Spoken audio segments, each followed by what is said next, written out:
Inravio.com.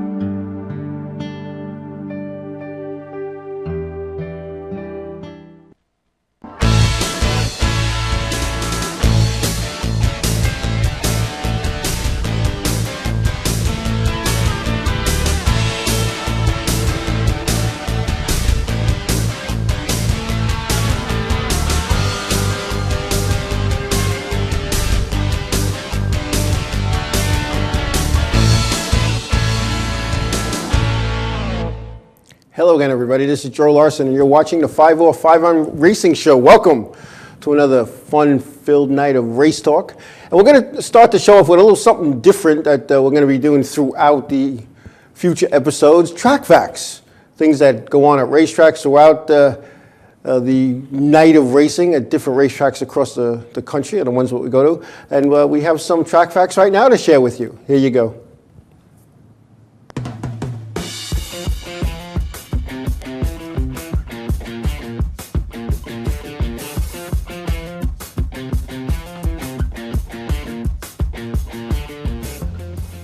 I'm standing here in the pit area of Bethel Motor Speedway in upstate New York, and I'm standing in between two different types of race cars that they race here at Bethel. One is the Bethel Modified, as they call it, which has a wider tire, a bigger tire, 8-cylinder motor, and have a lot of horsepower. To my left is what they call a legend car. As you can see with the legend cars, the tires are smaller, a little bit narrower, and they're actually harder tires than what you would see on the Modifieds. What you have here is a distinct difference in race cars racing on the same quarter-mile flat track of Bethel Motor Speedway.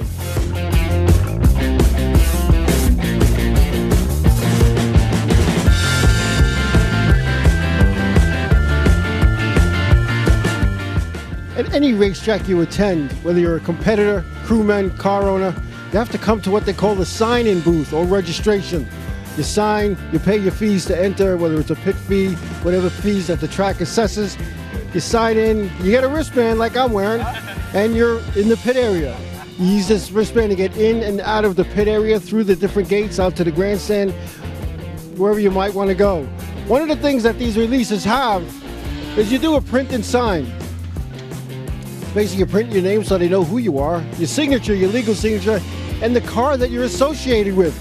What this release does is covers you in insurance in the event there's an injury, or in the event that you want to sue. It's not going to happen because you signed this release holding the track harmless against any actions.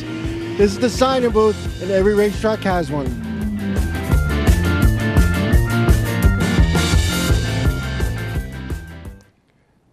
Track facts from Bethel Motor Speedway. We'll be doing that throughout the remainder of the racing season on our shows moving forward. We had tried this a little while back, and it just, for whatever reason, it didn't seem to work out. But I think we got a handle on it now, so it's all good. And Long Island Need for Speed, Kevin Basic, he had tried this with me, and there was some editing issues that went along with it, but you know, we spent a lot of hours putting this together. I didn't, but the people involved, and I thank them for that. And always there to put those extra hours in putting this. This isn't easy when you do this, and I try to explain this to people, and I want you to know some of the inner workings of putting together a show. We don't just open the door, come on, and flip the switches and turn the cameras on. You know, you take 4 hours of video.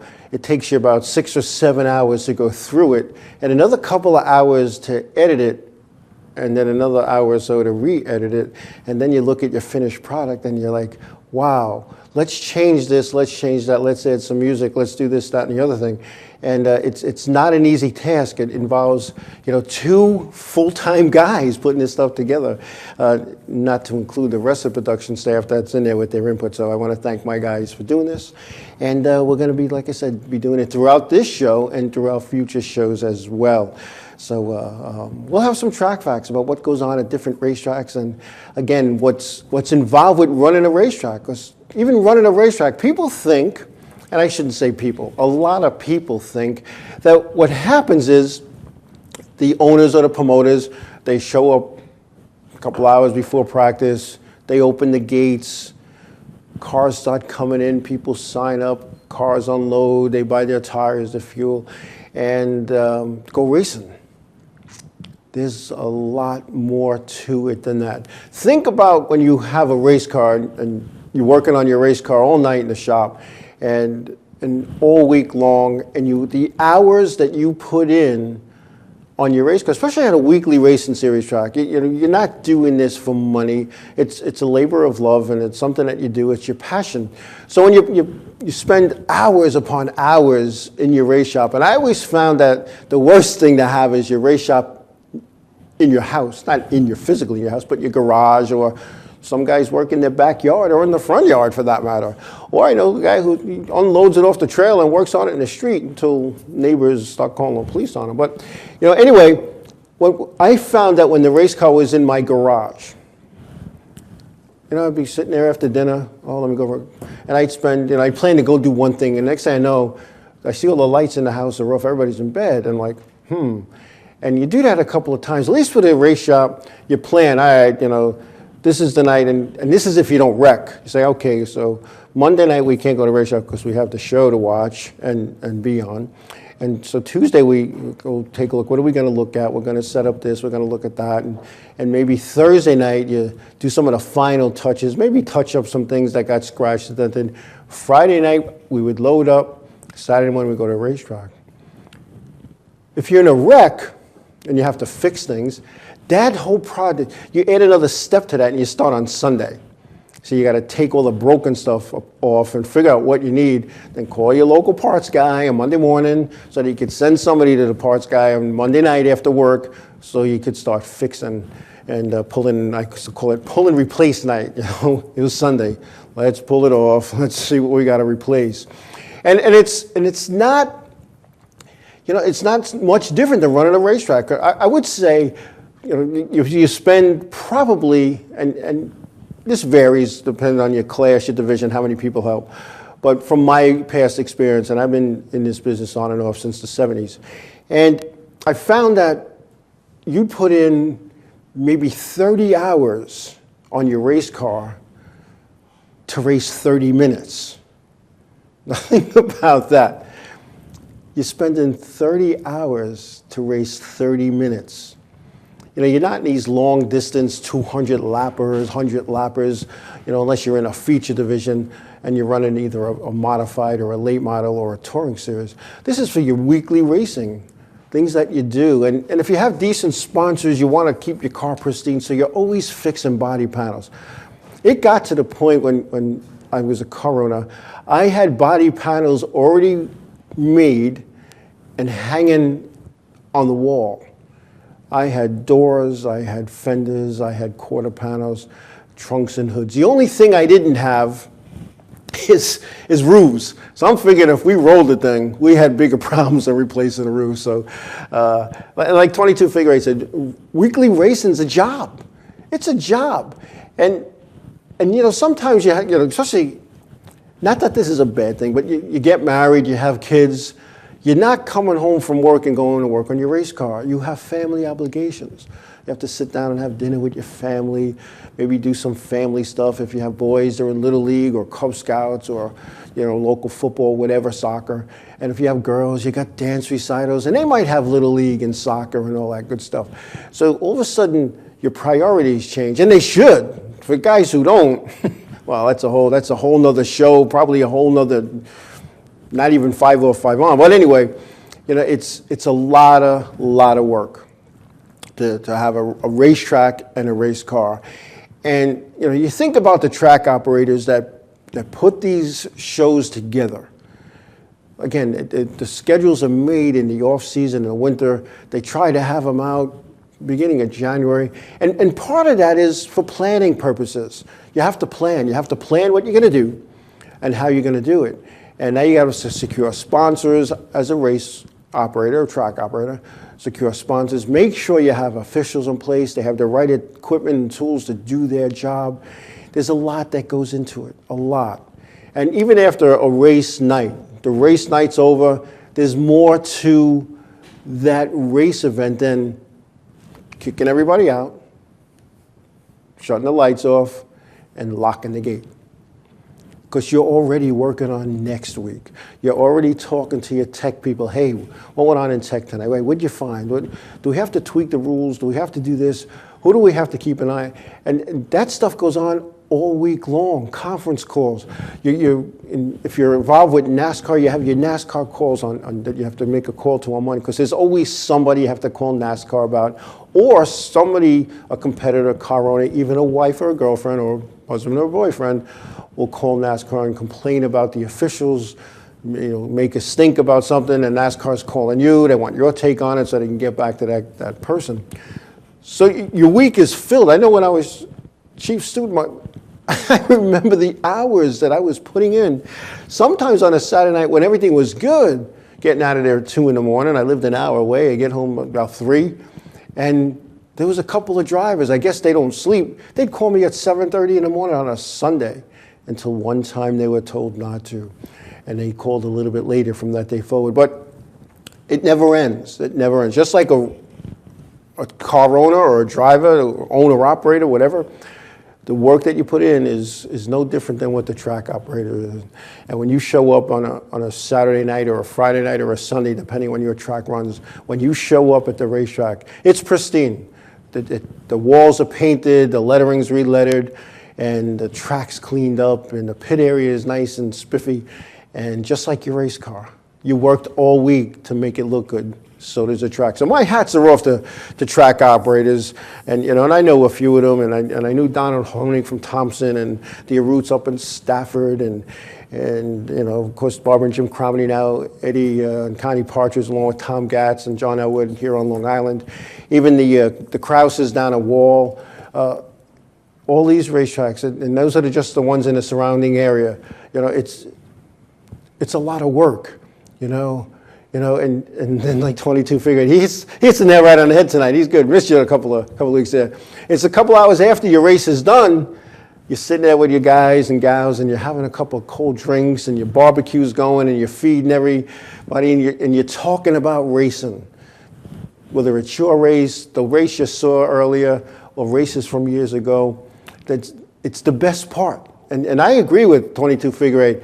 I can remember some nights after the race as an official with the late, great Walt Edsel, sitting in his office after, and we'd have a few cocktails, and one of the teams would bring us in a platter of food, and we'd sit there and eat, and we'd be talking racing, talking about that night, talking about some competitors, talking about the old days, talking about the future, and all of a sudden, you look out the window, and the sun's coming up.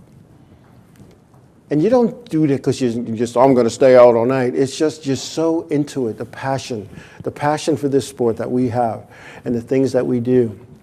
You talk racing. I could share an incident when I was, kind of not out of racing. I was still involved with the tour, but there was a trophy that was never picked up from the banquet to a Long Island guy. And I asked him, hey, look, I got the trophy. You want me to bring it to you? Want to drop it off? And he happened to be, had a big trailer and a bunch of stuff on, a bunch of cars actually. And he says, listen, I'll pull over on the service road on Sunrise Highway right by your exit, and I'll give you and you can give me the trophy. I said, oh, great, no problem. And it's a big box. It was something from NASCAR, from the banquet. And I go there and I see, 50 foot of cars being towed. And I'm figuring I'm going to be in and out. Well, 2 hours later, I get back home and I'm asked, dinner's already gone. It's put away. Where'd you go? I went to the corner for 2.5 hours, and I looked at the time, and that's what it was, because we were talking racing, and that's what we do. And it was, I have a lot of good memories from those days, and you're making more memories doing other things, but just want to let everybody know, it's not a simple task to run a racetrack. It's just not. So anyway, we come back. We're going to talk about an incident that happened at the New London Waterford Speed Bowl and NASCAR's involvement, and what could happen if you don't tell the truth on your NASCAR application when we come back.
What's up, guys? We're Scano Fair, and we're here with Inravio.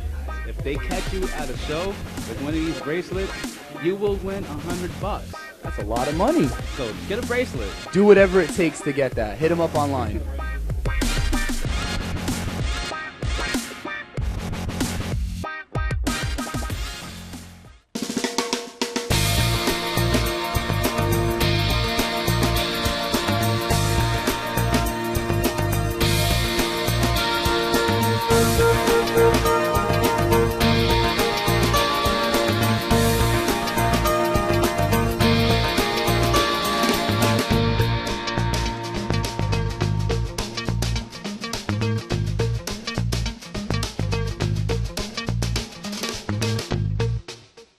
Village Music Shop of Master.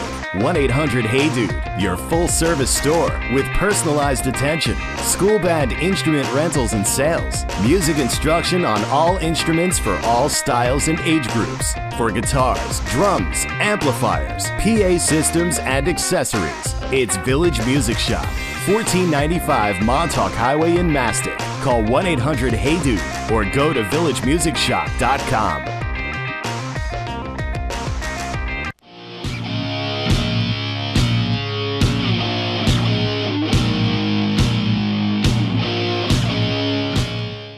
Welcome back.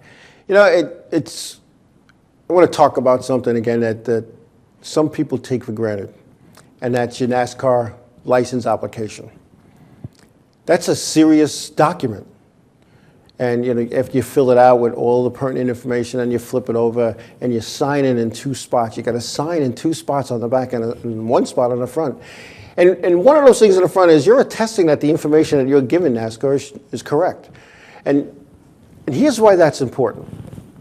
Let's say you misrepresent yourself, a fake name. Because, you know, I always wonder, why doesn't NASCAR ask for valid ID?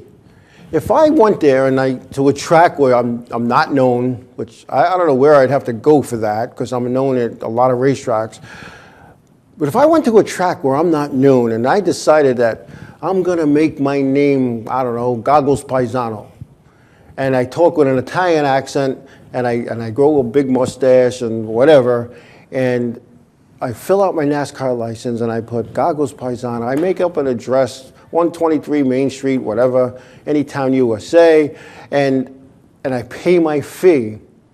I'm going to get a NASCAR license. Think about that. However,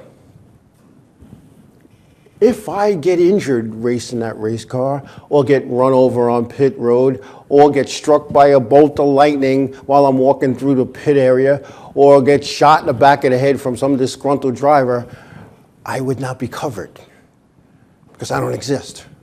I lied.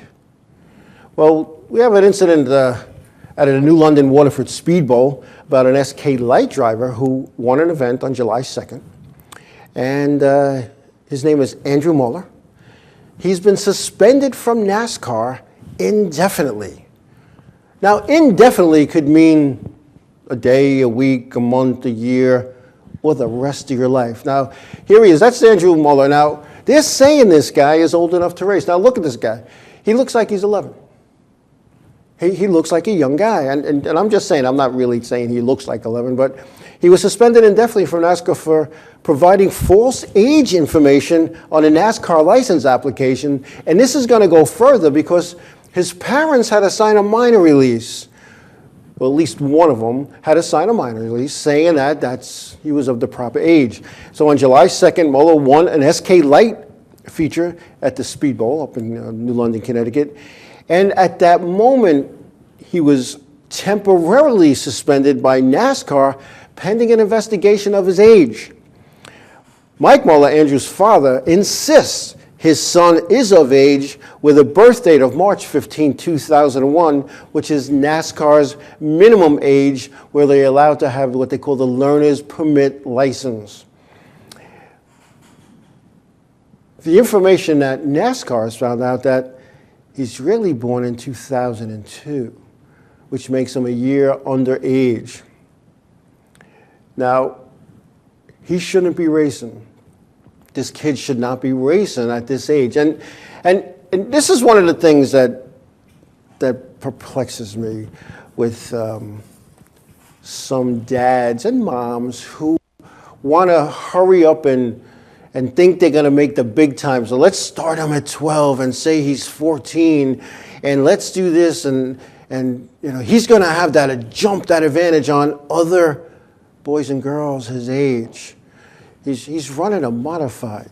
And even though it's an SK Light, a little bit less power, but where would it have ended if he got away with this? Now, hey, whoa, he could run an SK modified now. Oh, he could run a tour type modified. And eventually that would catch up.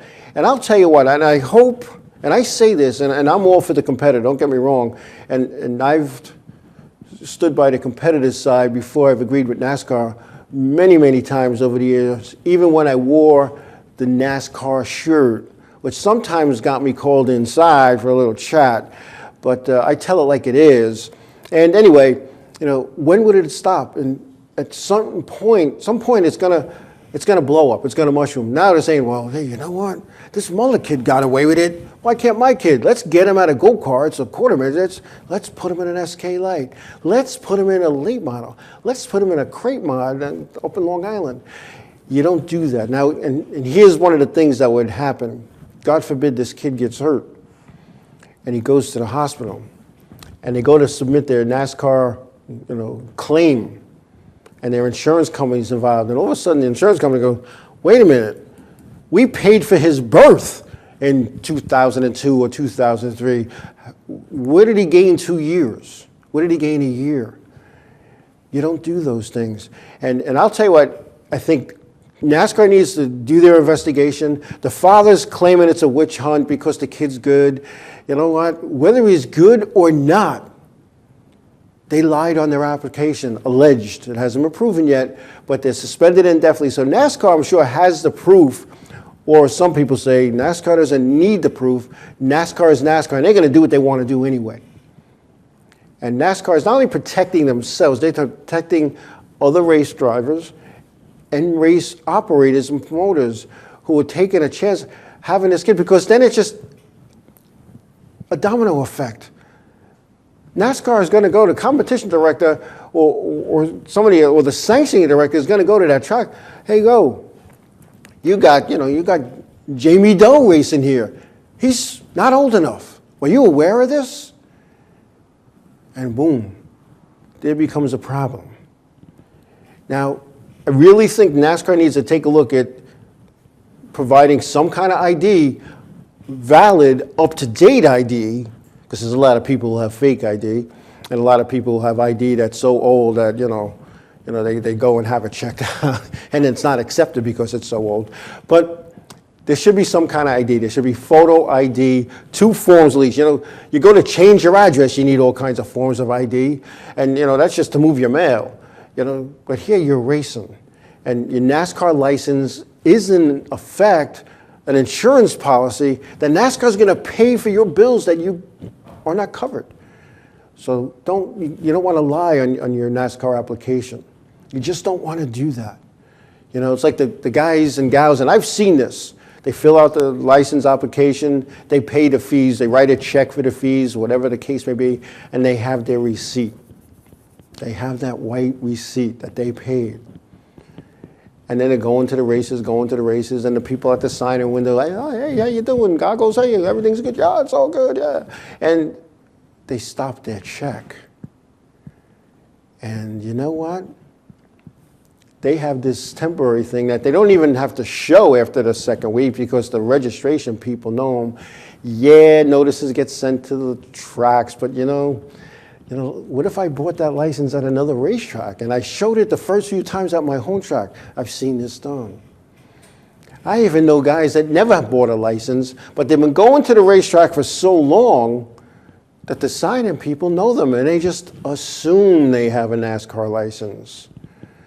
You don't want to do that.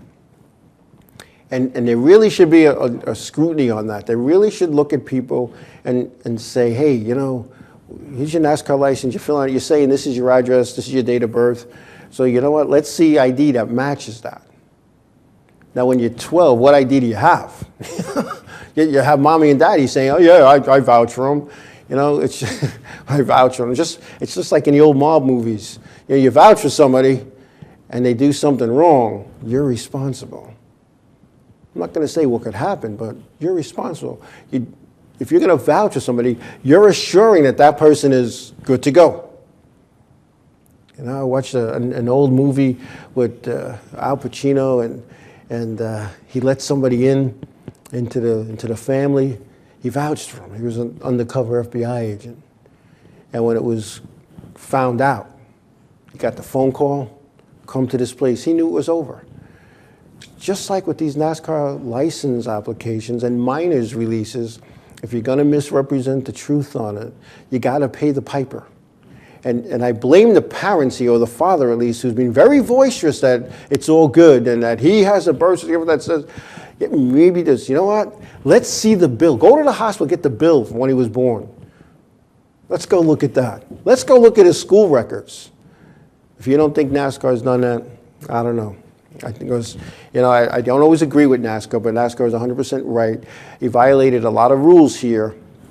In 12-4A, actions detrimental to auto racing, this kid should not be racing modifieds. However, he can race in the Legends division, but now I think what should happen is the track, the New London Waterford Speedboat that races Legends, should also ban him from the track as well.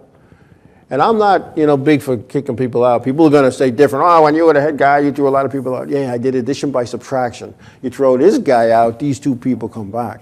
So he should be banned from that racetrack. And then when he shows up to run, let's say Stafford Motor Speedway just up the road, or the Thompson Motorsports Park, they should do the same thing.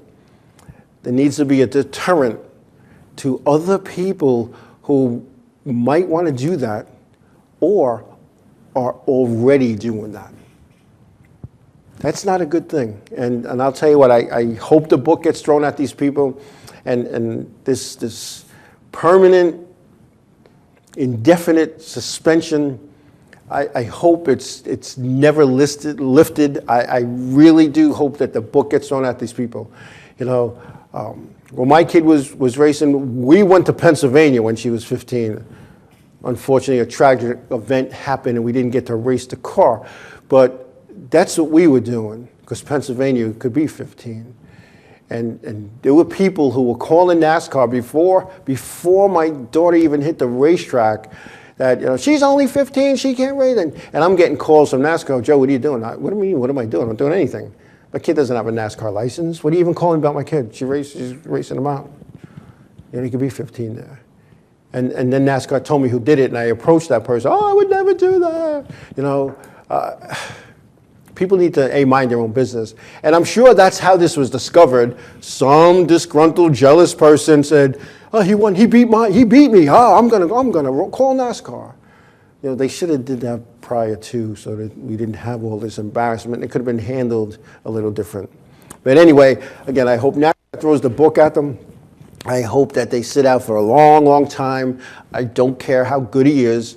If you're cheating on the paperwork, if you're cheating on a piece of paper, where else are you cheating?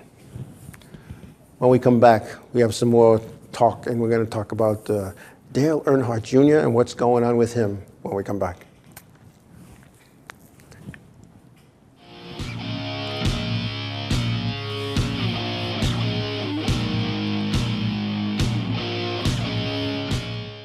Inravio.com wants you. Inravio provides the best in TV, film, post-production, and so much more. And we're growing.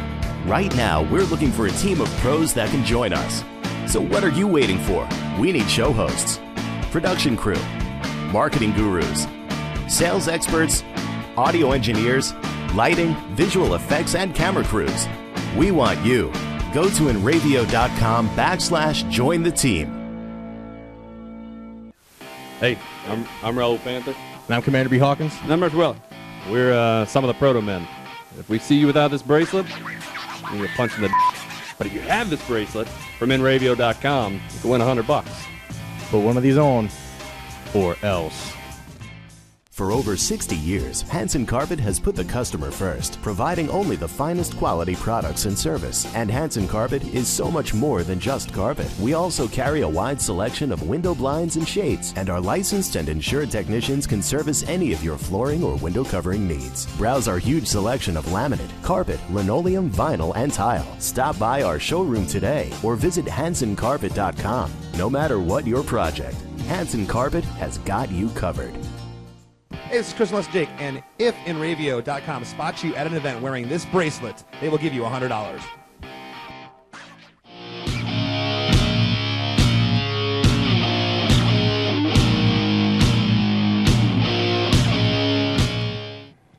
As many of you racing people know, the Pocono was this past weekend. Actually, it trickled into Monday. We'll talk about that a little bit. But Dale Earnhardt Jr. sat out again due to concussion-like syndromes. Dale Jr. tweeted there has been no changes in his condition. There was some talk that because he was wearing glasses, maybe he was doing that to help, and he tweeted, according to Twitter, he tweeted that the glasses had to do with old age and nothing with his illness. Now, I know all about that, I wear reading glasses too, and I also have computer glasses. So I know what that's like. So, Jeff Gordon is driving the car for him. He had a rough day today at Pocono. We'll talk about that in a little bit. But, listening to Larry McReynolds, talk today, he had said that Jeff Gordon is a good fit to fill in for Dale Earnhardt Jr. Jeff Gordon is part of the family at Hendrick Motorsports, having driven the 24-hour car under Hendrick Motorsports rule for all those years.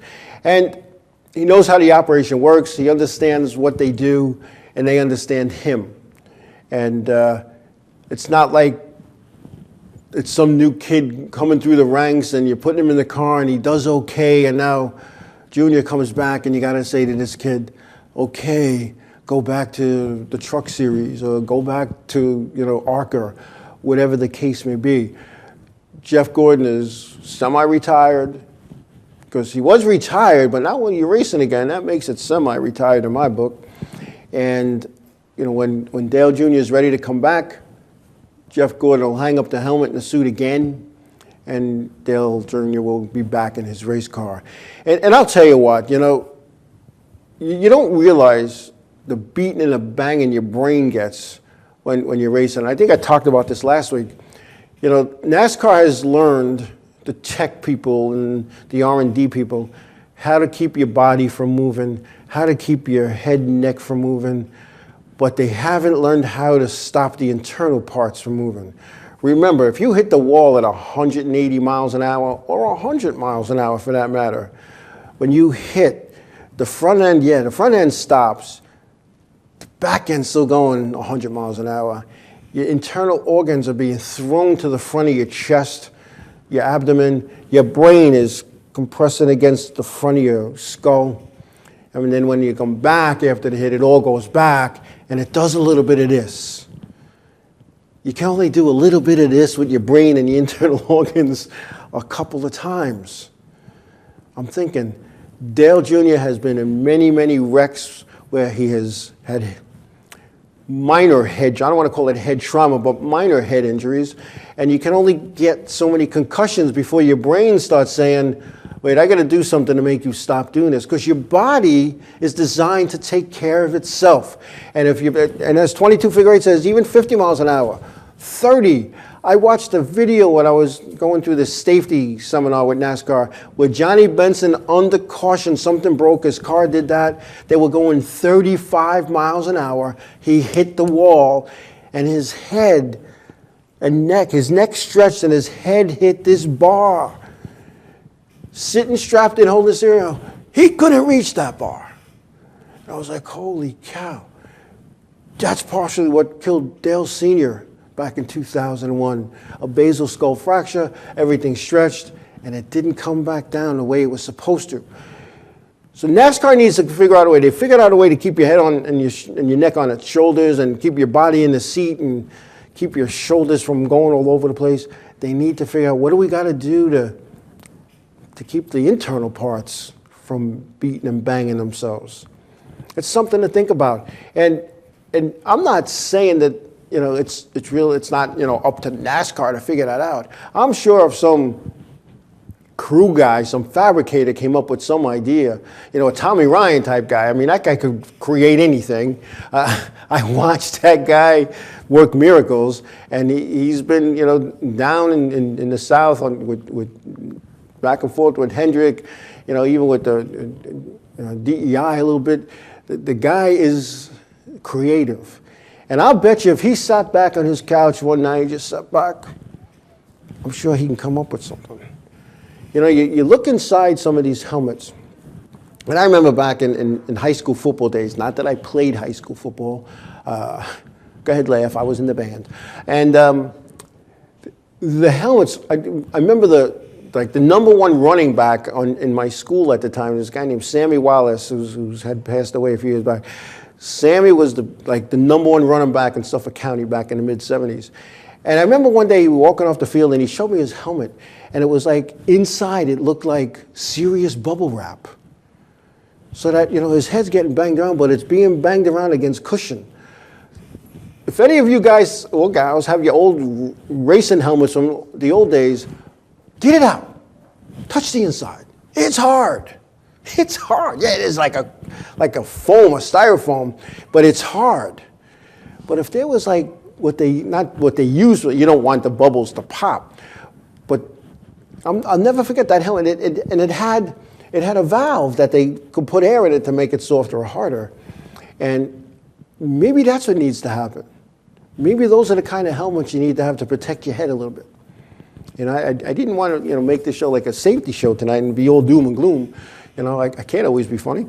But, too many guys are getting hurt. And, Dale Jr., man, the guy still has a few years left in racing if he can get that concussion thing fixed. Just like Pat LaFontaine in the NHL with the New York Islanders. He had so many concussions that he had trouble bending over to put his lace his skates, and he'd get up and he'd be all dizzy. That's how they discovered he had this problem. So they need to take a look at that. And I'm sure if somebody created that, somebody outside of NASCAR R&D created that, went to NASCAR and said, why can't we try that? I watched them at the R&D Center take a race car with a crash test dummy and roll it down a hill and then try to extricate them to learn how to do that. And then they measured, they had electrodes on the dummy to see what took impacts and stuff. And I think they need to do that, come up with that kind of a helmet. Really come up with that kind of a helmet. Even with the belts, I've seen so many people hit the wall a ton where the brackets are and the ties and whatnot.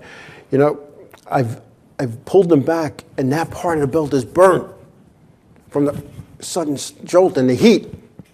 And yeah, 22 figure, Ricky Craven ended his career due to concussions. Ernie Irvan, after that wreck in Michigan, was never the same. His head wasn't there. Steve Park, Long Island's thing. And I really think you should have a similar cushioning on your shoulder harness and lap belt. So there's a little bit of absorption in that, Now, I don't know, it's just something to think about, and we'll go from there. Anyway, we'll think of Mike Wallace with that beating that him and his daughter took after the concert. 3 men were arrested in the beating of NASCAR veteran Mike Wallace and his daughter after a concert in North Carolina. Nathan Lucas, who was 22, of Indian Trail, North Carolina, and Randolph Magnum, 24, and Paul Lucas, 29, of McBride, North Carolina, faced criminal charges. Nathan Lucas and Randolph Magnum they were released on $1,000 bond, but Paul Lucas was charged with assault on a female, which is pretty serious, and released on a $1,500 secured bond. Now, I never had to be involved with bonds and bail and all, so I'm not sure what that means, but I think with that $1,000 bond, and I know there's people who are watching the show right now that have been through this type of thing, and I'm sure they're not going to get in the chat room and explain it, but when they're asking for a $1,000 bond, you have to put up something that's worth that. but a secured bond. It's like, having a secured loan. You go to the bank and hey, I have this shares of stock that are worth $10,000 and I want to take a loan out, and they'll give it to you. But assault on a female, that's pretty bad. But going back to it, Mike Wallace was down on the ground and unconscious. These guys still beat him and kicked him and stomped him. And I don't know what the laws in North Carolina are, but these guys need to go away for a long time. They need to go away for a long time. And whatever the laws are, this is more than just assault. You're going to get some defense attorney that's going to go in there and try to, plead it down and make it a little violation. No, this should be jail time, because what happens to wise guys in jail? They get their butt kicked too, and it'll be good lesson. You got to learn a lesson when you're in jail. And here's a guy minding his own business, Mike Wallace. He raced in just under 200 races in NASCAR, and he was at a concert enjoying with his daughter, and he gets attacked. Why, we'll never know. But anyway, when we come back, we'll talk about Pocono, we'll talk about the rain, the trucks, the modifieds, when we come back.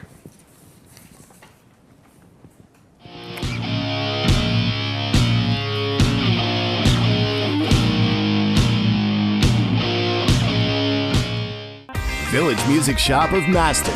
1-800-HEY-DUDE, your full-service store with personalized attention, school band instrument rentals and sales, music instruction on all instruments for all styles and age groups, for guitars, drums, amplifiers, PA systems, and accessories. It's Village Music Shop, 1495 Montauk Highway in Mastic. Call 1-800-HEY-DUDE or go to villagemusicshop.com. What's up, guys? We're Scano Fair, and we're here with Inravio. If they catch you at a show with one of these bracelets, you will win $100.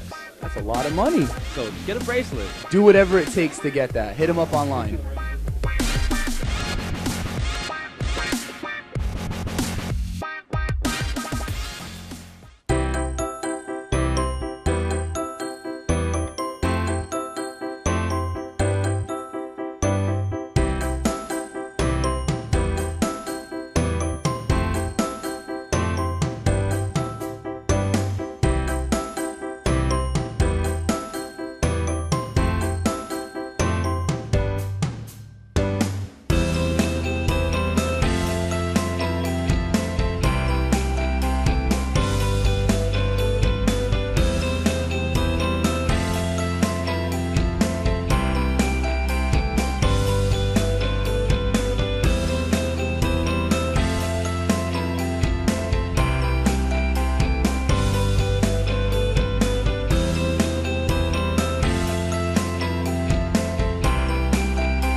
Hey, this is Chris Les Jake, and if Inravio.com spots you at an event wearing this bracelet, they will give you $100. The world of advertising has changed. Radio, TV, and newspaper revenues have declined drastically. Why? Because businesses have realized that advertising return on investment isn't what it used to be. So what can we do about it? Well, that's easy. Advertise online. Own a local restaurant, real estate agency, or even a national retail chain? Whatever your business, Inravio can get your message out there, and we can do it at a fraction of the cost. Call today and see the difference for yourself. This isn't TV. This isn't radio. This is Inravio.com.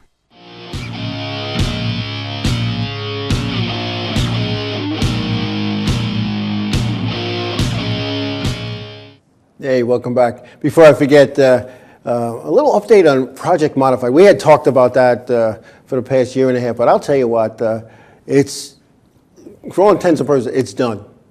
It's done. It's just a couple of odds and ends they need. I think they plan on taking it to some racetrack and shaking it down. Here's some pictures of how it came out, and I'll tell you what, this is the 82, I believe, the 82 Troyer mod, and making it the way it looked then. And there's a lot of people that were involved with putting this all together. And Kevin spearheaded this, Kevin Long Island Need for Speed. He spearheaded this. He's obsessed with putting this thing together. And I'll tell you what, if you look at these pictures, it looks pretty good.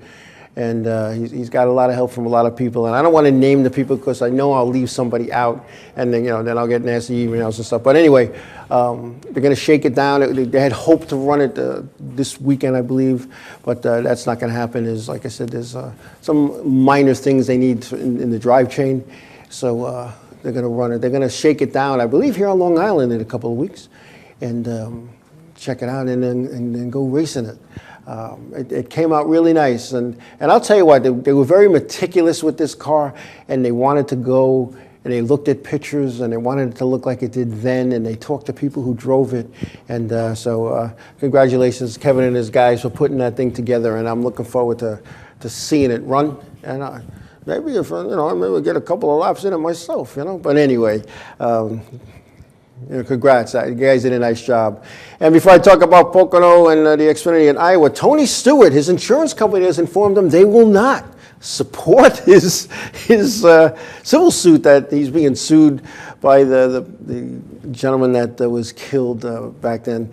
And I'll tell you what, I don't think he's going to lose this suit just because. I'm not a lawyer. I don't pretend to be one. I played one once on TV, but there's different laws in different states. So, good luck to Tony Stewart on that one. Anyway, the Xfinity Series, they were in Iowa this past weekend. Eric Jones was the winner there with Ty Dillon second, Elliott Sadler third. Brennan Poole was fourth. Dakota Armstrong fifth, followed by Sam Hornish Jr. in sixth. Justin Allgaier was seventh. Eighth was Brad Keselowski. Ninth was Josh Perry. And Ryan Reed rounded out the top 10. The pole sitter was Daniel Suarez. He finished 30th in this event with engine problems. The next event for the Xfinity Series be the road course up at Watkins Glen, New York this Saturday. The Camping World Truck Series was at Pocono this weekend. Pocono, we'll talk about Pocono. William Byron was the winner from the pole. Cameron Haley was second, followed by Brett Moffitt third. Timothy Peters was fourth. Fifth was Cole Custer. Sixth was Orico Abreu was sixth. Ben Kennedy seventh. Johnny Sorday was eighth. John Hunter Nemechek ninth. Christopher Bell rounded out the 10th spot. The next race for the Camping World Truck Series will be at the Bristol Motor Speedway in Bristol, Tennessee. Always an interesting place to watch a truck race. It's like going to your weekly short track. I've worked a couple of races with the Camping World Truck Series at Bristol, and I'll tell you what, I was nervous. I wasn't nervous that I was on TV. I wasn't nervous that I was on pit road with the trucks.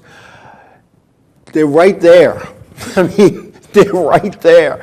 And there's a lot of action, a lot of sparks, and a lot of stuff flying, and you had to be on your game. And, that was, tough to be focused. Tough to be focused, but it's going to be an interesting event. If you can't get to Bristol, Tennessee to watch, make sure you catch that one on the TV. Let's see, the Cup Series. Some news out of Cup. I'll put the glasses on for this one. Ryan Newman plans to stay with Richard Childress Motorsports, RCR, in 2017. RCR is expected to announce their 2017 lineup within the next couple of weeks. Richard Childress Racing's most successful driver in their organization over the years has been Ryan Newman. So although his results in 2016 don't match his past results, however, you know what? Everybody has a bad season or two, so we'll see what happens. In Pocono, we're going to talk about the results there real quick. Jeff Gordon, he was sitting in the top 10 at Pocono this afternoon after being rained out yesterday. And he was in the top 10 even after a pit road speeding penalty. Now, on lap 70, his seatbelts came undone. I was watching the video. He's trying to drive and fix them. He finally had to pull to the inside, kept it going, and tried to fix them. Now, between the Hans, the headrest on this containment seat, the arm things, he's doing this by feel. He's getting them back up, and he's doing that. And they're going to take a look at what caused those belts to fail that way, and because that's not good. But Gordon, he slowed to fix them, and the problem, and went on from 7th to 27th in that event. All right, Pocono rained out yesterday. Ran today, rain shortened. Actually, it was a fog shortened. The fog just rolled in. Now, a lot of people saying it always rains there. I've been there 5 times, and only once I dealt with rain, and it was bad. It was lightning hitting the grandstands. So, it's just it's in the mountains, it rains. But Chris Buescher, first win ever in Sprint Cup Series. His first win for Front Row Motorsports is covered in 116 tries. Congratulations to Front Row Motorsports and Chris Buescher. Even though you won it because of rain, I'll tell you what, it still goes in as a win in the book. It's still a win. So Chris Buescher was first, Brad Keselowski second, Reagan Smith driving for Tom Boulder Racing. Tom Boulder, formerly of Long Island. And you know what, I shouldn't say formerly because he still comes back here, a Long Islander. Kevin Harvick was fourth, Tony Stewart fifth, and we have Kyle Larson sixth. Denny Hamlin was seventh, Carl Edwards eighth, Kyle Busch ninth, and Kurt Busch rounding out the top 10. Again, first win for Chris Buescher. Now, you know what? He's the 12th winner this season in 2016. However, he needs to be in the top 30 in points to make the chase. Now, if somebody else wins, see, that was part of the deal. You need to be in the top 30 in points. See, a win kind of gets you in, but they had a provision for, hey, some guy might just show up. He's like 40th in points and show up and get a win one day. So they put a provision in for that. And, I'd love to see this guy. I'd love to see Front Row Motorsports, make the chase. When you look at these underfunded teams, these teams that are struggling week to week to go to these events, and you see them get a win like that. Again, Victory Lane was inside, and they didn't get the full feeling of it. But you know what? When they look at the finish and they look at the on paper, at the top of that is going to be his name. And I'll tell you what, and I had a driver that one time, and I remember saying to this driver, I'm going to look at the results, and I used to go to the top and I go 1, 2, 3, hey, we're good, top 5, oh, top 7, oh, good. And with him, I counted from the bottom, and he looks at me and goes, what are you doing? I said, I'm figuring out where you finished. He goes, well, why are you counting from the bottom? Well, there's 24 cars. And I don't want to go 1, 2, 3, 4. It's easier for me to go 24, 23, 22. See, I'm not used to reading the results from the bottom up. That's what I told this guy. And for him, a top 20 was a good night. He only lasted 1 year for me. I'm not going to say who it was. I'm sure anybody who knows me and was involved with my team knows who this guy was. Didn't pass one car the whole season, but anyway. Another one who was a young kid, wanted to race, and his dad was living vicariously through him, and he thought he needed 6 new tires every week and a new motor every 2 weeks, and yeah, whatever. One day I'll talk about that. I'll make a whole big show out of it. But anyway, congratulations to Chris Buescher, and I'll tell you what, Tom Boulder Racing with a top 3, and people go, oh, well, it was a rain. Who cares? When the checker flag was thrown, that's the position those guys were in, and congratulations to them. Congratulations on 22 figure 8, talking about when his belts came, this was back before they had to change the belts every 2 years. His belts gave out, and he was trying to hold himself in a seat, and I was watching a GoPro video on social media with one driver, and I watched him slide in the seat this way. He was a figure 8 driver, and slide in the seat this way on the other corner, and this belt would slide off on this turn, but it would come back on this, and I'm like, he's got I couldn't in good conscience let that video be watched by me and not say something. And then I just watched another video of him, and he's in a seat that fits him, and he's not moving. His belts are nice and tight. It's all good. So, hopefully maybe I saved the guy from getting hurt. I don't know, but you never know. See, it's the butterfly effect. Things that you do affect the future. And and plus I like the kid too. He's a good kid. And it's funny. I had a situation in my family, and he was the only person at my local racetrack to seek me out and offer condolences. And I'll never forget that. I'm a funny guy. I never forget things. Not just I don't forget bad things. I don't forget the good things too. But it's funny 22 figure when you experience something like, you're like, whoa. I was racing champ karts in the 35 and over division, and the belts just kept sliding off me. And Ann Young, owner of Bronson Speedway down in Florida, Ann Young was scoring, and after the race she goes, I almost told the flagman to black flag you. And she goes, God forbid you would have crashed. And it turns out I did crash, but, you know, imagine that. And, yeah, you know, and yeah, Rogers told me that too. His dad always liked loose belts. He liked to be able to move. And I see some guys in the local racetrack, you know, they're on the steering like this. And then on the caution, they're sitting like this. If their belts are in right, they can't do that. They can't do that. Why are they doing that? Because they've never been hurt in a race car. They think they're indestructible. You know, many of us on your racing side, we still got to go work on Monday. Think about that. We still got to put food on the table for our families. Think about that. You know, think about that.